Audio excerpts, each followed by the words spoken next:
జీవనది ఉన్న ఊరిలో నాగరికత శోభిస్తోంది. ఇది గోదావరి జిల్లాలు చాటిన సత్యం. చేవ ఉన్న నాయకుడి వల్ల నగరం రాణిస్తుంది. శ్రీ మల్లాడి ఇది యానాం ప్రజలు చూసిన సత్యం.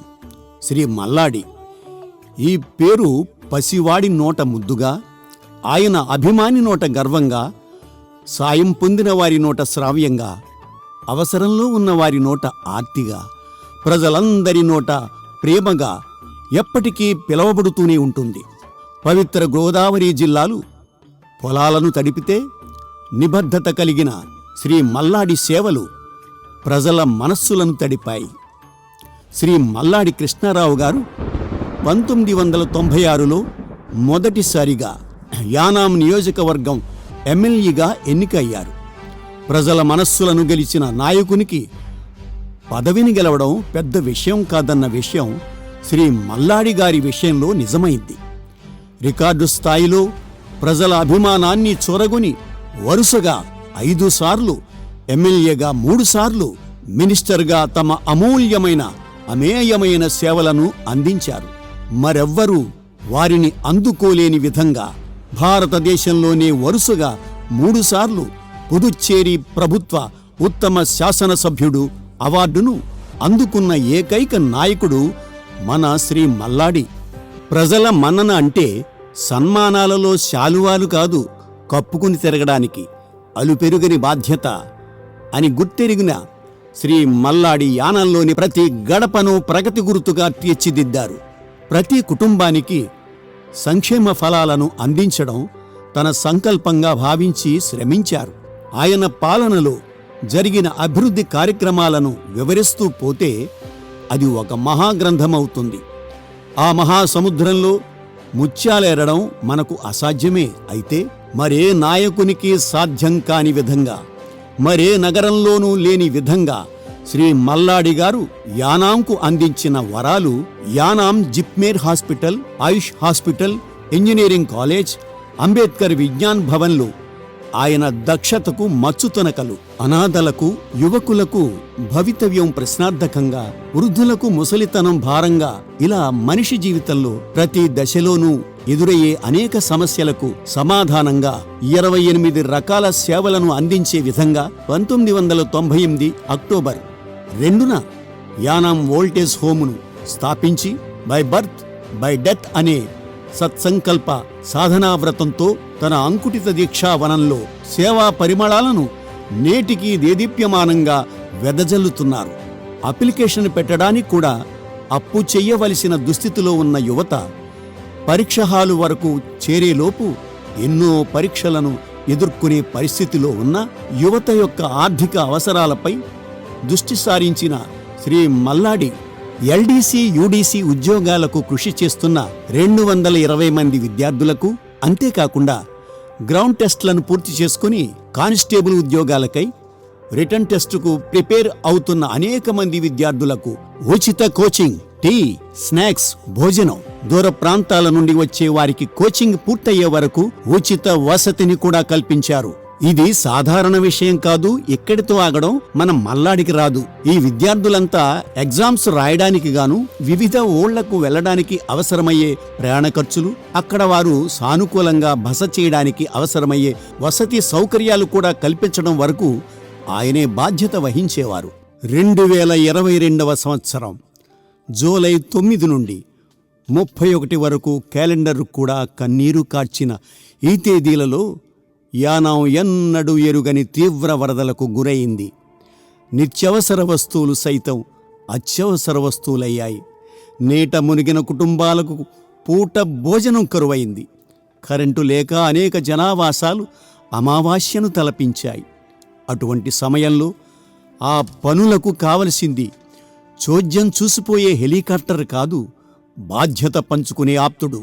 ఆ విలయాన్ని చూసి చలించిపోయిన శ్రీ మల్లాడి నీట మునిగిన కుటుంబాలకు అంటే 15,000 మందికి ప్రతిరోజు యానాం ఓల్డేజ్ హోమ్ నుండి భోజనం ఏర్పాటు చెయ్యడమే గాక స్వయంగా ఆయన వంటశాల దగ్గరుండి పూర్తయిన వంటను పరిశీలించి కొంత తాను తిని రుచి చూసిన తరువాతనే అవసరార్థులకు అందించేవారు. ఈ పరిచర్యలో శ్రీ మల్లాడి గారు ఒక సేవకునిగానేగాక ఆ పనులకు అంగరక్షకునిగా కూడా వ్యవహరించిన తీరు అనిర్వచనీయం, ప్రశంసనీయం. 18,000 మంది రేషన్ కార్డు హోల్డర్స్కు నిత్యావసర వస్తువులు, పిల్లలకు పాల ప్యాకెట్లు, బ్రెడ్లు పంపిణీ చేసి పవర్ కట్ వలన ఇబ్బందులు పడే కుటుంబాలకు 2 లక్షల కొవ్వొత్తులను అందించి మైనం వంటి తన మెత్తని మనసును మరోసారి చాటుకున్నారు. వరద నీరు తగ్గుముఖం పట్టిన లోతట్టు ప్రాంతాలలో జరగబోయే ఉపద్రవాన్ని ముందుగానే గుర్తించి దాదాపు 18 టన్నుల బ్లీచింగ్ పౌడర్ను యానాం ఓల్టేజ్ హోమ్ ఆధ్వర్యంలో చల్లి అంటు రోగాల వ్యాప్తిని అంటక మునిపే అరికట్టిన ప్రజ్ఞాశాలి శ్రీ మల్లాడి గారు. తలచుకున్న ప్రతిసారి మనస్సును కలచివేసే దుర్ఘటన తాళ్లరేవు మండలంలో జరిగిన రోడ్డు ప్రమాదం. తారు రోడ్డు సైతం ఠారెత్తిపోయిన ఈ యాక్సిడెంట్ వార్త తెలిసిన వెంటనే పుదుచ్చేరి ప్రభుత్వం ఢిల్లీ అధికార ప్రతినిధిగా ఉన్న శ్రీ మల్లాడి గారు కాకినాడ ప్రభుత్వ ఆసుపత్రిలో చికిత్స పొందుతున్న బాధితులను పరామర్శించి వారికి అండగా నిలిచారు.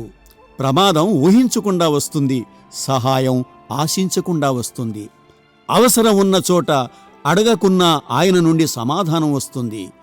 ప్రమాదం యొక్క తీవ్రతను సీఎం రంగస్వామి గారి దృష్టికి తీసుకువెళ్లి సీఎం రిలీఫ్ ఫండ్ నుండి మృతుల కుటుంబాలకు ఒక్కొక్కరికి 1,00,000 చొప్పున అందేలా చేశారు.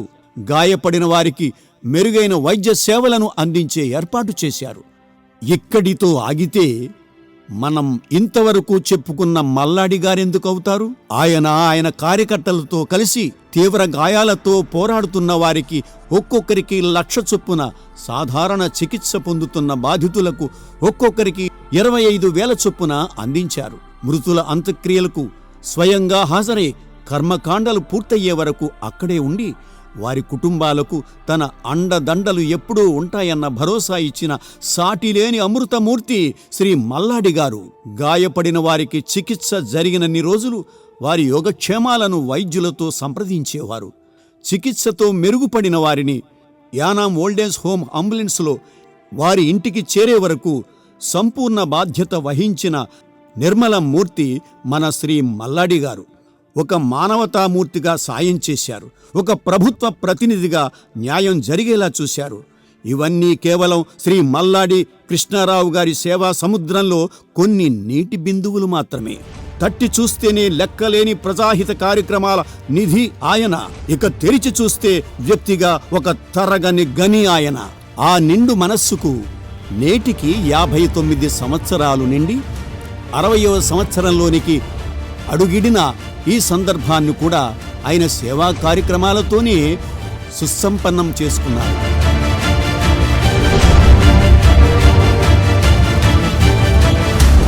ప్రాణం విలువ తెలిసిన మహోన్నతుని పుట్టినరోజు సందర్భంగా యానాం ఓల్డేజ్ హోమ్ ఆధ్వర్యంలో పుదుచ్చేరి వ్యాప్తంగా అన్ని నియోజకవర్గాలలో వాహనదారులకు 10,000 హెల్మెట్లను పంచడం జరిగింది. ప్రతి కుటుంబ పెద్దగా, రక్త సంబంధికునిగా ప్రేమించే ప్రాణదాత పుట్టినరోజు సందర్భంగా అగ్నికుల క్షత్రియ కళ్యాణ మండపం నందు లోక కళ్యాణ కార్యమైన రక్తదాన శిబిరం నిర్వహించడం జరిగింది. జన కుటుంబంలో మమేకమైన మంచి మనిషి పుట్టినరోజు సందర్భంగా అనుభవజ్ఞులైన డాక్టర్లచే శ్రీ సుబ్రహ్మణ్య భారతి ప్రభుత్వ పాఠశాల నందు ఉచిత మెగా వైద్య శిబిరం నిర్వహించడం జరిగింది. వృద్ధ మహిళలకు ఒక పెద్ద కొడుకుల ప్రేమతో చీరలు పంచడం జరిగింది. ఈ మమతామూర్తి చల్లని మనస్సు మరిన్ని అలసిన జీవితాలకు నీడనివ్వాలని భగవంతుడు శ్రీ మల్లాడి గారికి నిండు నూరేళ్లు ఆయురారోగ్యాలివ్వాలని మనస్ఫూర్తిగా కోరుకుందాం.